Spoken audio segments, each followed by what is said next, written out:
Kent Malmros, and welcome to Sports Night. Already dealing with the loss of several key players to injury, including starting pitcher Kevin Millwood, setup man Ryan Madsen, and closer Billy Wagner, the Phils lost another soldier today as they found out that Pat Burrell's wrist will require season-ending surgery.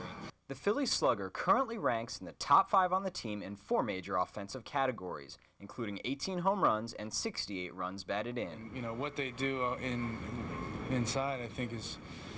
I don't think he is going to know exactly until he gets in there. Unknown American Todd Hamilton entered the day with a 2-stroke lead, but it was the usual suspects, Tiger Woods, Phil Mickelson, and most notably Ernie Els, who all entered Sunday within striking distance. Woods had it going on early, holding this spectacular chip out of the bunker, one of 2 birdies on the front 9, but he'd fade big time, finishing 1 over and 7 shots back.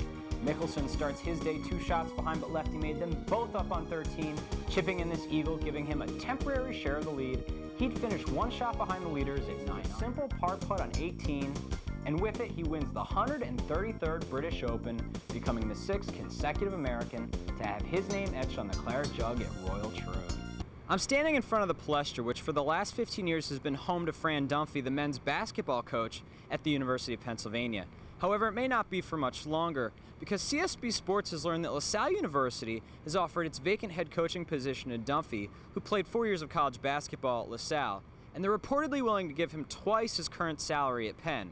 Well, it's hard to say there's a must-win game in July, but Monday night, after losing to the Braves and falling out of first place for the first time in 3 weeks, the Phillies were, let's just say, in a must-not-lose situation. So with a win tonight, the Phils can move back into a tie for first place with Atlanta, but with a loss, they'd fall a full 2 games behind their National League East rivals, who are getting healthy and hot at just the right time. Top of the 8th, Phils down 3-2, and David Bell with a chance to tie the game. He comes through, Bobby Abreu scores, and the Phils tied at 3-3. Pat Burrell, meanwhile, gets caught making a critical base running mistake, tagged out at second on the relay to end the inning. So moving to extra frames, top of the 10th, Mr. Clutch, Bobby Abreu scores a base hit past the shallow infield. Jimmy Rollins scores. The Phils take a 4-3 lead. As if the all-season acquisitions of superstars Javon Curse and Terrell Owens weren't enough to bring 6,000 people a day to Eagles training camp at Lehigh, today the Eagles held their annual Kids Day, featuring games and floats for kids of all ages. Number 81 has been the primary attraction around Eagles training camp this summer. There are thousands of kids out here having a good time, and for the Eagles organization, that's a win. Reporting live from Lehigh University at Eagles training camp, Kent Malmros, CSB Sports. Well, Cleveland's about to find out if LeBron James likes snow, because today, Philadelphia 76ers general manager Billy King traded veteran point guard and team leader Eric Snow to the Cleveland Cavaliers for 2 players. After experiencing so much excitement just a few short months ago, Philadelphia racetrack has gone quiet. Quiet because local hero Smarty Jones has retired after what was considered one of the most successful seasons in modern thoroughbred racing history. After winning the Kentucky Derby, Smarty Jones became a fan favorite, not just in Philadelphia, but around the country. Oh yeah, there was so much excitement going on in this town, in this city, and you know, we felt like he was one of us, so to see him go so quickly really makes us sad. Well, that's it for this edition of Sports Night. I'm Kent Malmros. Have a great evening. Good evening, I'm Lori Wilson for CSB Sports Desk. The Pittsburgh Steelers are looking to kick off the season in the right direction. Steelers acquired Kevin Spencer from the Indianapolis Colts to replace special teams coach Jay Hayes. With Steelers kicker Chris Brown missing a league-high 14 field goal attempts and erratic kick coverage last season, Steelers hope Spencer will do for Chris Brown what he did for the NFL's most reliable kicker, Mike Vanderjagt. Stay with us, we have more sports, stats, and highlights next on CSB Sports Desk. 76ers general manager Billy King announced today they've signed 2 free agents, Orlando Magic's Monty Williams and Greg Buckner of the Dallas Mavericks. Contract terms have not been released, but we'll have more on this story at 6 o'clock. I'm Lori Wilson for CSB Sports. Welcome back. I'm Lori Wilson, and you're watching CSB Sports Desk. We take you to the Windy City where the Chicago Cubs hosted the Philadelphia Phillies. Top of the 7th, Phillies have 2 men on base, 2 out. Scott Rowland smacks a 3-run homer over left center field and seals the Phillies a 7-4 victory. That's Rowland's 16th homer of the season. Phillies and Cubs tie the 4-game series so far at 1 apiece. More highlights coming your way on CSB Sports Desk. The Philadelphia Eagles enter Week 7 in first place in the NFC East at 3-2.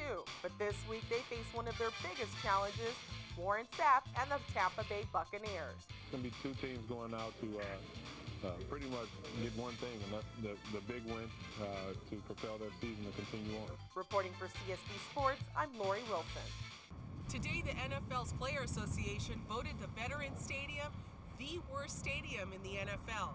But this upcoming season, the Eagles have a fresh start here at their new home, Lincoln Financial Field. As the 76ers deal with injuries again this year, Allen Iverson feels that the preseason games are just as important as the regular season. And try to get in some type of rhythm, but it's hard for us because we got so many players out. But the guys that came in, Roberson, I think he did a great job. Skinner did a great job tonight. And, just us being short-handed, it took a great effort from, the guys, and they stepped up and got it done. Also, Coach Larry Brown says he doesn't know what to expect because there are so many people injured. We'll see how the Sixers look tonight as they host the Washington Wizards. Live from the First Union Center, I'm Lori Wilson for CSB Sports. The Phillies traded Scott Rowland last month because they figured he would leave the team at the end of the season to become a free agent. Well, they weren't about to let that happen to Mike Lieberthal, too.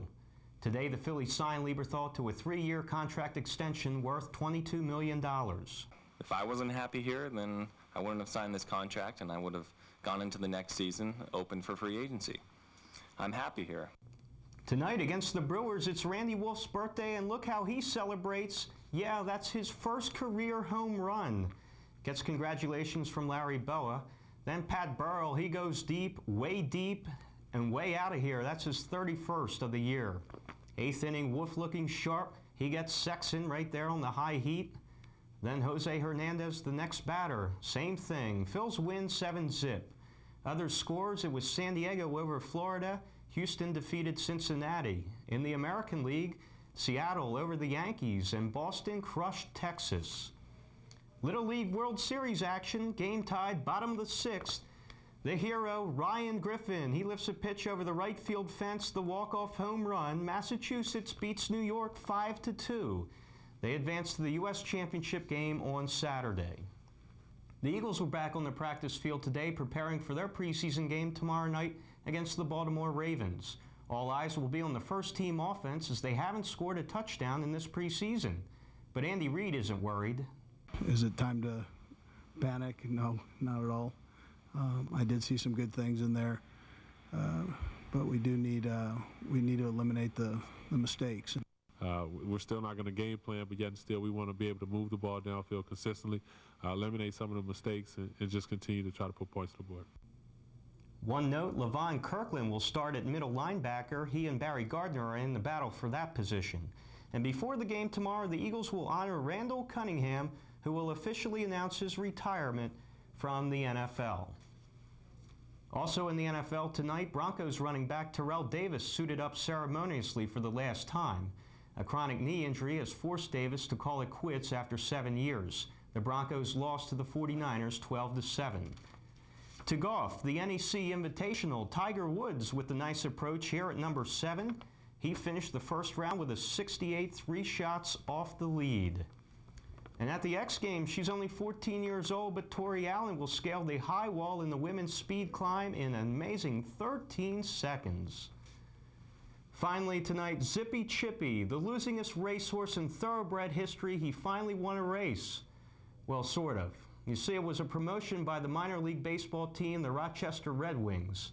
Zippy will square off here against outfitter Larry Bigby, and, well, Bigby gets a head start, but it doesn't matter because Zippy wins by 3 or 4 lengths, and I'm sure Larry Bigby will be hearing about that for some time to come. With the CSB Sports Report, I'm Nick Bassino.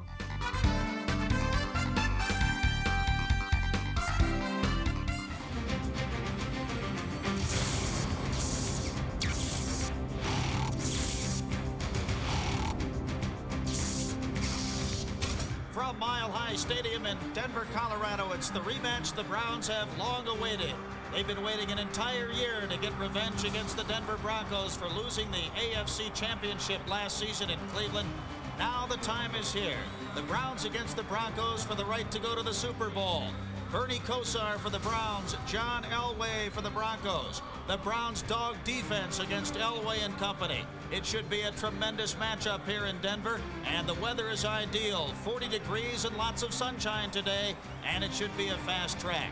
It'll be the Browns' bid again for an AFC championship, something that's eluded them for the past 2 or 3 seasons.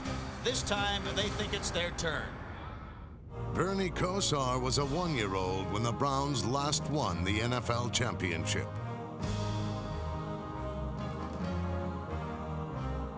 Cleveland has celebrated nothing but heartbreak since. A ball on the 13-yard line of the Raiders, who lead 14-12.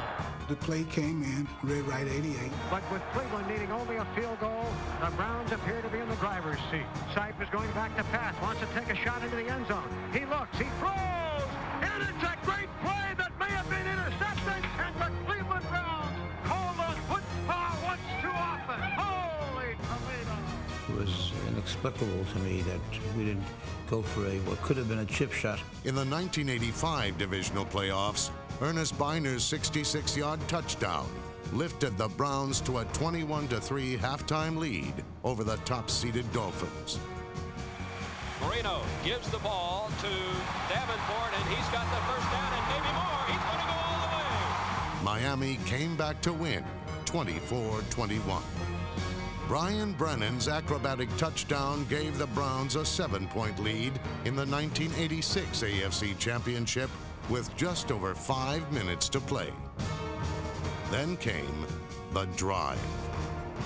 And the Broncos are 98 yards away from where they need to go. This was it. They were on their way to the Super Bowl, and then John Elway ruined the party. 42 seconds to go. Broncos at the Cleveland 5. Touchdown, Mark Jackson. After the catch, for me, I could hear a pin drop. Carlos's kick is on the way, and it is gone. Just inches. That was the difference. The Denver Broncos have come from behind to win it in overtime.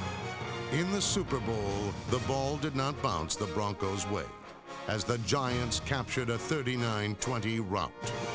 Denver, still without a championship, had suffered its second humiliating Super Bowl defeat. Dallas outdistanced Denver 27-10 in Super Bowl 12.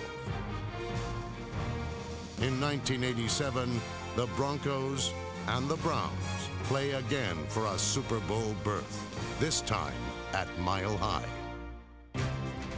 Coming up next, the opening kickoff.